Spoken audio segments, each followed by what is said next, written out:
Children, आज हमारा topic है फोर्सेस और ड्यू टू इंटरेक्शन।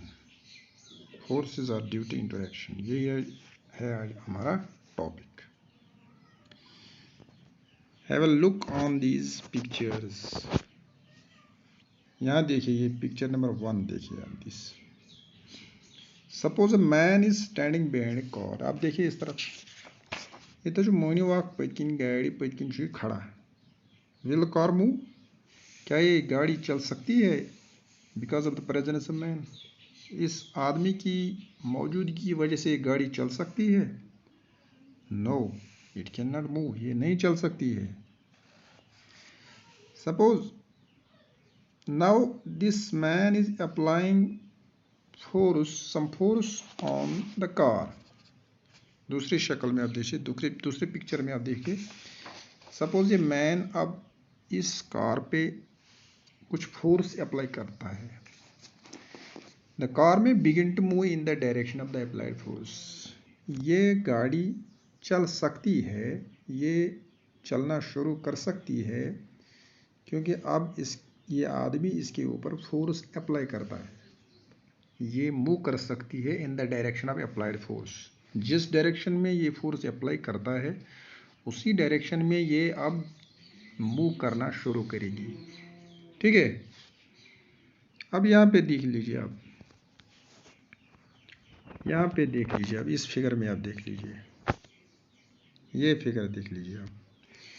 यहाँ पे हु इज पुशिंग होम? दो लड़कियां आपस में खेल रही हैं। Who is pushing home? कौन किसको धक्का दे रहा है? Who is pushing home? कौन लड़की किसको धक्का दे रही है? यानी दोनों एक दूसरे को धक्का दे रहे हैं। ठीक है। अब और एक तस्वीर देख लीजिए, अब यहाँ पे ये वाली देख लीजिए आप। Who is pulling home?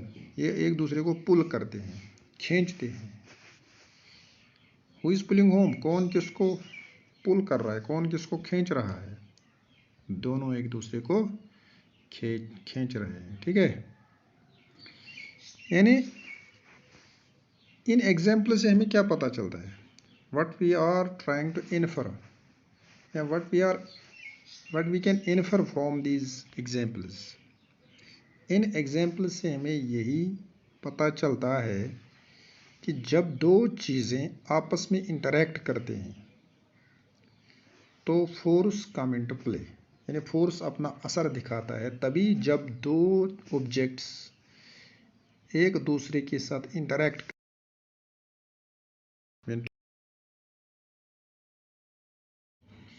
यानी when two objects interact with each other, force come into play.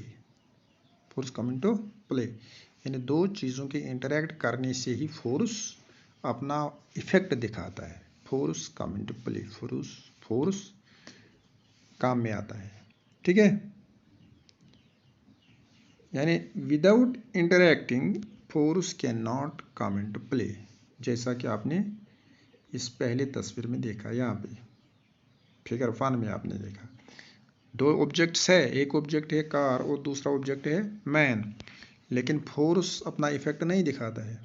क्यों नहीं दिखाता है? क्योंकि कार और मैन इंटरैक्ट नहीं करते हैं, यानी गाड़ी नहीं चलती है। क्यों नहीं चलती है? क्योंकि इस पर कोई फोर्स नहीं लगा।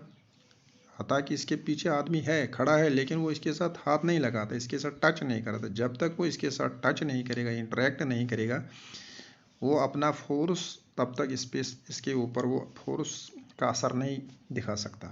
यानी फोर्स तब तक अपना इफेक्ट शो नहीं कर सकता जब तक ये उसके साथ इंटरैक्ट ना करे। इससे हमें पता चलता है, यानी यहाँ हमें ये इंफॉर्मेशन मिली कि N interaction of one object with another object results in a force between the two objects. यानी दो चीज़ों के जब एक चीज़ दूसरी चीज़ के साथ इंटरैक्ट करता है, वहाँ पे इन दो चीज़ों के दरमियान फोर्स अपना इफेक्ट दिखाता है, फोर्स अपना एक्शन दिखाता है। फोर्स कम इनटू प्ले, इसी को कहते हैं force are due to interaction. क्या कहते हैं? Force are due to interaction. और एक टॉपिक इसके रिलेटेड है, यहाँ पे पढ़ेंगे। Force has magnitude as well as direction, जहाँ इसको हम कहते हैं एक्सप्लोरिंग फोर्सेस, यानी forces magnitude as well as direction और एक्सप्लोरिंग फोर्सेस। ठीक है,